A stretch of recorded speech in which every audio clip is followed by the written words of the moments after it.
হিসাব বিজ্ঞানের প্রিয় শিক্ষার্থী বন্ধুরা, আমরা সকলেই জানি যে কোনো একটি ব্যবসা প্রতিষ্ঠানের আর্থিক অবস্থা ভালো নাকি মন্দ অর্থাৎ মূল্যায়ন করার জন্য অত্যন্ত শক্তিশালী এবং গুরুত্বপূর্ণ গাণিতিক পদ্ধতি বা মাধ্যম হলো অনুপাত বিশ্লেষণ। কারণ অনুপাত বিশ্লেষণের মাধ্যমে একটি প্রতিষ্ঠানের লাভজনকতা, দক্ষতা এবং ঋণ পরিশোধের সক্ষমতা কেমন তা খুব সহজেই জানা এবং বোঝা যায়। ফলে আজকে আমরা অনুপাত বিশ্লেষণের অত্যন্ত গুরুত্বপূর্ণ একটি সূত্র সম্পর্কে বিস্তারিত জান, আর সেটা হলো এসিড টেস্ট রেশিও অর্থাৎ অগ্নি পরীক্ষা অনুপাত। এই ক্লাসটি থেকে আমরা শিখব হোয়াট এন্ড হোয়াই অর্থাৎ এই এসিড টেস্ট রেশিও কি এবং এটা কেন নির্ণয় করা হয়। তারপরে দেখব সিনোনিম অর্থাৎ এই এসিড টেস্ট রেশিওকে আরও কি নামে হিসাব বিজ্ঞানে ডাকা হয়। তারপর দেখব এটা রুলটা কি অর্থাৎ সূত্রটা কি। অতঃপর দেখব সেই সূত্রের মাধ্যমে কিভাবে ক্যালকুলেশন করতে হয়। তারপর দেখব আমরা আইডিয়াল স্ট্যান্ডার্ড আদর্শ মান কত এসিড টেস্ট রেশিওর। সর্বশেষ আমরা দেখব কিভাবে এসিড টেস্ট রেশিও নির্ণয় করে একটি প্রতিষ্ঠান সম্পর্কে কমেন্ট বা মন্তব্য করতে হয়। প্রথমে শিক্ষার্থী বন্ধুরা আমরা দেখব এই এসিড টেস্ট রেশিওর বিকল্প কি নাম আছে, সিনোনিমগুলো। একে লিকুইড রেশিও এবং কুইক রেশিও নামে ডাকা হয়ে থাকে। তার মানে এসিড টেস্ট রেশিও যেই কথা, লিকুইড রেশিও বা কুইক রেশিও একই কথা, শুধু নামটা ভিন্ন, আর কিছুই নয়। এবার দেখব আমরা এই এসিড টেস্ট রেশিওর রুল মানে সূত্রটা কি। এর সূত্রটা হলো প্রিয় শিক্ষার্থী বন্ধুগণ, এসিড টেস্ট রেশিওর সমান উপরে এসিড টেস্ট অ্যাসেট, নিচে এসিড টেস্ট লায়াবিলিটিস। এখানে তোমরা কুইক অ্যাসেট লিখলেও হবে, কুইক লায়াবিলিটিস লিখলেও হবে, আবার লিকুইড অ্যাসেট লিখলেও হবে, লিকুইড লায়াবিলিটিস লিখলেও হবে, কেননা এই তিনটা সূত্র একই। তাহলে প্রিয় শিক্ষার্থী বন্ধুগণ, আমাদেরকে জানতে হবে যদি আমরা এই এসিড টেস্ট রেশিও নির্ণয় করতে চাই, তাহলে আমাদের এসিড টেস্ট অ্যাসেট কি, এসিড টেস্ট লায়াবিলিটিস কি সেটা আমাদেরকে জানতে হবে, কেননা এই দুটির মধ্যেই তো এখানে কম্পেয়ার করা হয়েছে। আর আমি কিছুক্ষণ আগেই বলেছি এসিড টেস্ট অ্যাসেট বলতে লিকুইড অ্যাসেটকে বোঝায় এবং এসিড টেস্ট লায়াবিলিটিস বলতে লিকুইড লায়াবিলিটিসকে বোঝায়। তাহলে এখন আবার আমাদেরকে জানতে হবে এই লিকুইড অ্যাসেট এবং লিকুইড লায়াবিলিটিস কি। আর এই লিকুইড অ্যাসেট হলো প্রিয় শিক্ষার্থী বন্ধুগণ কারেন্ট অ্যাসেট থেকে ক্লোজিং স্টক এবং অ্যাডভান্স পেমেন্টগুলো বাদ দিলে আমরা এই লিকুইড অ্যাসেট পাই। তাহলে আমাদের এখানে এই কারেন্ট অ্যাসেট জানা ছাড়া কিন্তু লিকুইড অ্যাসেট আমরা নির্ণয় করতে পারছি না। আর লিকুইড লায়াবিলিটিস বলতে মূলত কারেন্ট লায়াবিলিটিস কি বোঝায়। তবে তোমরা এই কারেন্ট লায়াবিলিটিস থেকে ব্যাংক ওভারড্রাফট বাদ দিয়েও কিন্তু লিকুইড লায়াবিলিটিস নির্ণয় করতে পারো, উভয়ই সঠিক। এখন দেখো, তুমি যদি লিকুইড লায়াবিলিটিস নির্ণয় করতে চাও তাহলে কারেন্ট লায়াবিলিটিস তোমার জানা লাগবে, আর লিকুইড অ্যাসেট নির্ণয় করতে চাইলে তোমাকে কারেন্ট অ্যাসেট জানা লাগবে। তার মানে এই দুইটা জিনিস এখন আমাদের জানতেই হবে। আর এই কারেন্ট অ্যাসেট এবং কারেন্ট লায়াবিলিটিস কি এ নিয়ে চমৎকার ক্লাস আছে সম্পদের প্লে লিস্টে এবং এই রেশিও অ্যানালাইসিসের প্লে লিস্টে, তোমরা দেখে নাও, তাহলে আশা করি অনেক উপকৃত হবে। এবার প্রিয় শিক্ষার্থী বন্ধুরা আমরা দেখব কিভাবে এসিড টেস্ট রেশিওটা ক্যালকুলেশন করতে হয়। তো এর সূত্রটা আমরা কিছুক্ষণ আগেই দেখেছি, এসিড টেস্ট রেশিও সমান উপরে এসিড টেস্ট অ্যাসেট, নিচে হলো এসিড টেস্ট লায়াবিলিটিস। তো মনে করো কোনো একটা প্রতিষ্ঠানের এই এসিড টেস্ট অ্যাসেট আছে 40 টাকা আর এসিড টেস্ট লায়াবিলিটিস আছে 40 টাকা, তোমরা বের করেছো সূত্রের মাধ্যমে। তো এটা কাটাকাটি কেমনে করে, নিচে 1 বানাবা অলওয়েজ, ওই কিক নিয়মে এখান থেকে একটা ফল বের করবা, নিচে 1 বানায়া। এই 1 বানানোর জন্য 40কে 40 দিয়ে ভাগ করলে ফলাফল 1 হবে, আবার এই 40 দিয়ে এই 40কে ভাগ করলে ফলাফল 1 হবে। আর এটাকে লেখা যায় উপরেরটা লিখে 1:1। এই যে এসিড টেস্ট রেশিও সমান 1:1, এটাই হলো রেজাল্ট। এভাবে ক্যালকুলেশন করতে হয়, অর্থাৎ ক্যালকুলেশনে সবসময় নিচে 1 বানাবা। এবার আমরা এসিড টেস্ট রেশিওর আইডিয়াল স্ট্যান্ডার্ড কত, এটা দ্বারা কি বোঝায় সেটা আমরা জানবো প্রিয় শিক্ষার্থী বন্ধুগণ। তার আগে আমরা সূত্রটাকে দেখে নেই।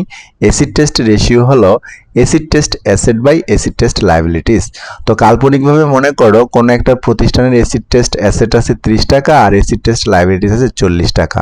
তো এটাকে ঐকিক নিয়মে কাটাকাটি করে একটা ফলাফল বের করতে হবে। আর এই কাটাকাটির ক্ষেত্রে নিচে 1 বানাতে হবে অলওয়েজ। তো 40কে 40 দিয়ে ভাগ করলেই তো 1 হবে। যেহেতু আমরা 40কে 40 দিয়ে ভাগ করেছি, তাই এই 30কেও 40 দিয়ে ভাগ করতে হবে, তাহলে ফলাফল হবে 75 পয়সা।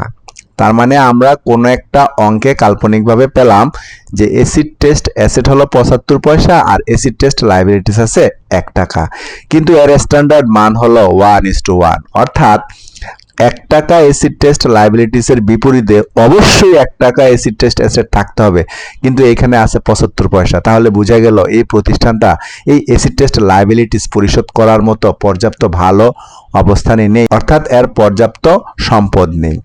তাহলে এই আইডিয়াল স্ট্যান্ডার্ড 1.1 এর মানে হলো যে 1 টাকা অগ্নিদায়ের বিপরীতে অবশ্যই 1 টাকা অগ্নি সম্পত্তি থাকতে হবে, তাহলে এটা ভালো বুঝাবে, নাইলে ভালো বুঝাবে না।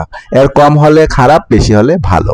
প্রিয় শিক্ষার্থী বন্ধুগণ, এখন আমরা দেখব যে এসিড টেস্ট রেশিও নির্ণয় করে কিভাবে কমেন্টস করতে হয় প্রতিষ্ঠান সম্পর্কে। তো কমেন্টস করার জন্য আমাদের দুটো জিনিস দরকার।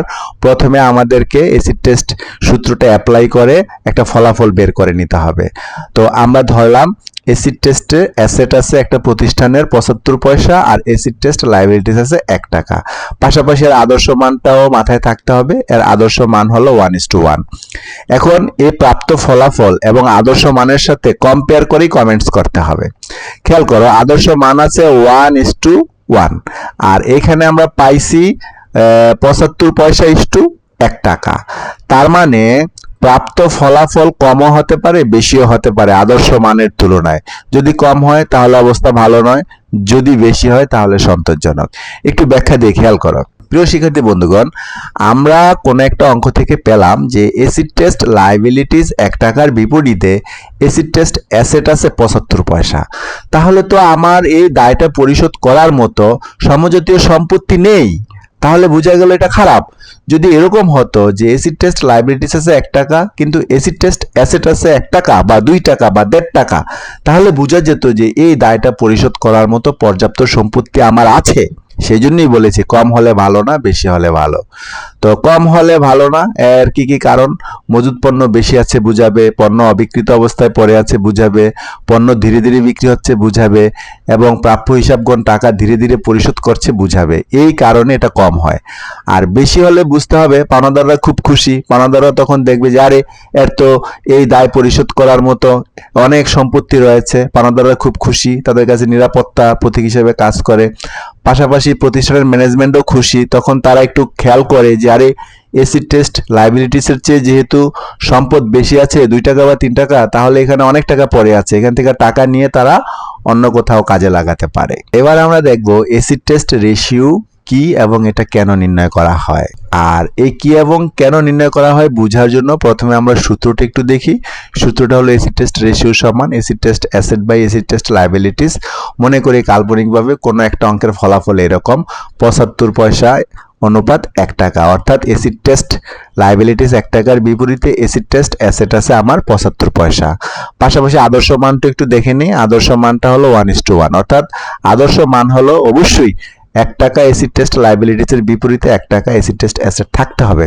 দেখো, আদর্শ মান বলতেছে 1 টাকা দায়ের বিপরীতে 1 টাকা সম্পদ থাকতে হবে, কিন্তু আমরা কোন একটা অঙ্কে দেখলাম যে এসিড টেস্ট লাইবিলিটিস 1 টাকার বিপরীতে 75 পয়সা আছে এসিড টেস্ট অ্যাসেট।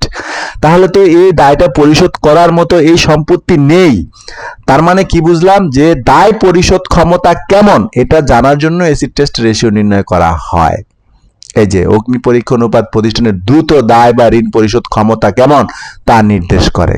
অর্থাৎ অগ্নি দায়ের বিপরীতে কি পরিমাণ অগ্নি সম্পত্তি আছে তা জানার জন্যই এই এসিড টেস্ট রেশিও নির্ণয় করা হয়। এই যে এসিড টেস্ট লাইবিলিটিসের বিপরীতে কি পরিমাণ এসিড টেস্ট অ্যাসেট আছে এটা কম্পেয়ার করে বোঝার জন্য, জানার জন্যই এই রেশিওটা নির্ণয় করা হয়।